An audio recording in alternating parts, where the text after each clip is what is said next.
Welcome to Nobby on Cars. Here is the Kia Stinger. This is what happens when you take the guy from Audi who helped develop the Audi TT and the guy who works in BMW's M division and you say, can you come up with a car, lads? This is what they produced. So the surprises of the looks department of this Kia Stinger don't stop from the inside either. You get this fantastic steering wheel which is kind of got a really sporting feel to it.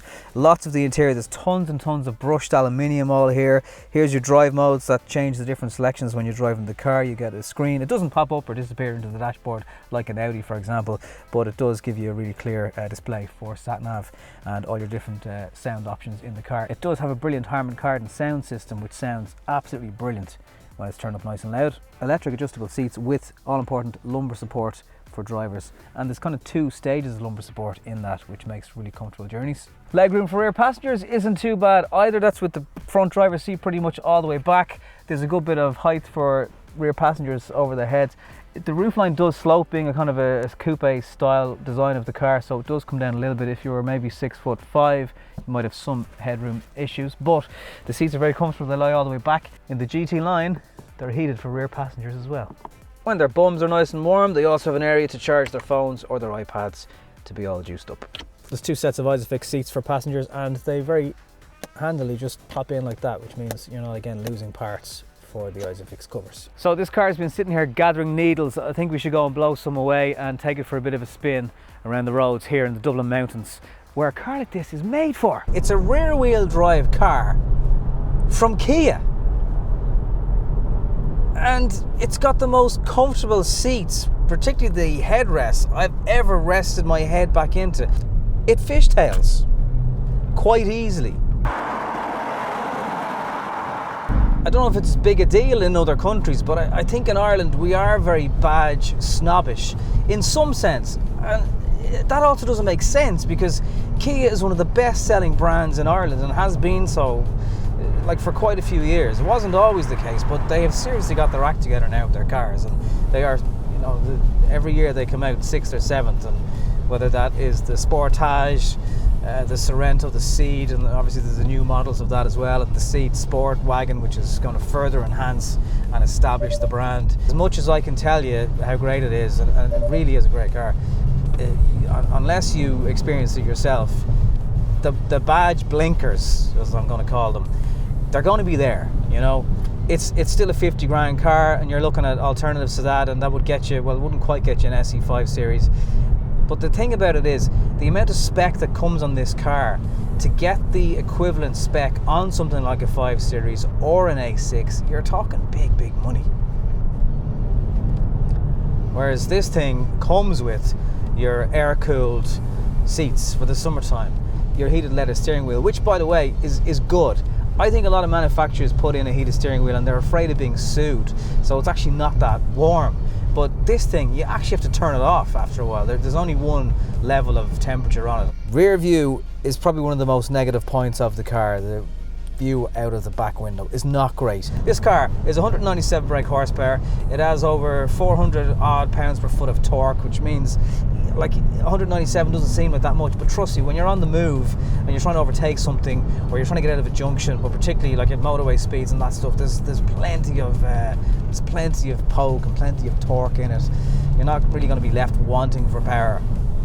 If you've had something like a Merc, an Audi, a BMW, you're the type of person you're going to be even more difficult to convince that this is worth checking out. And I get that.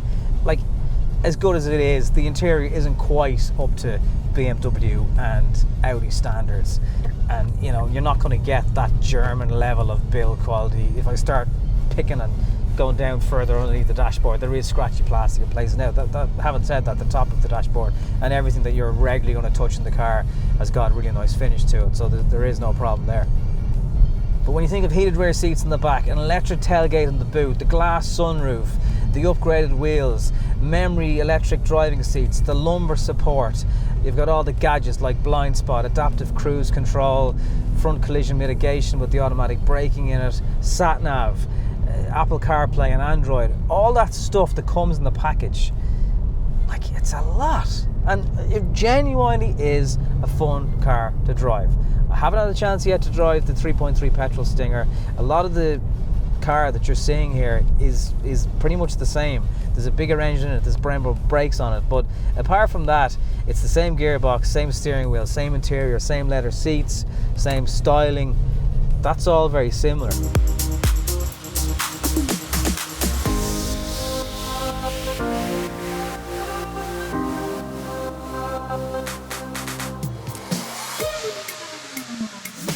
I don't know how many of these cars Kia are going to sell in Ireland a year. I'd guesstimate less than 100. And you know what, that's a shame, because you've people spending money, similar money.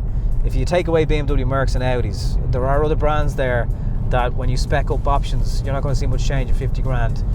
And for 50 grand in this, if you can get over the badge snobbery, you're probably going to get a superior car, and they won't be rear wheel drive either. And that adds a huge element of fun to how this car performs on the road.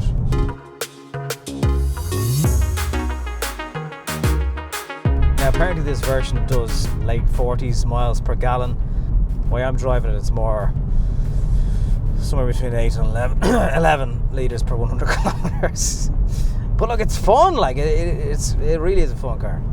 The steering probably doesn't give you as much feedback as, again, something like a 5 Series, but it's not bad at all. She's fishtailing there. Now the engine, it is noisy on Takeoff. There's no denying that. Once it gets moving, it's grand though.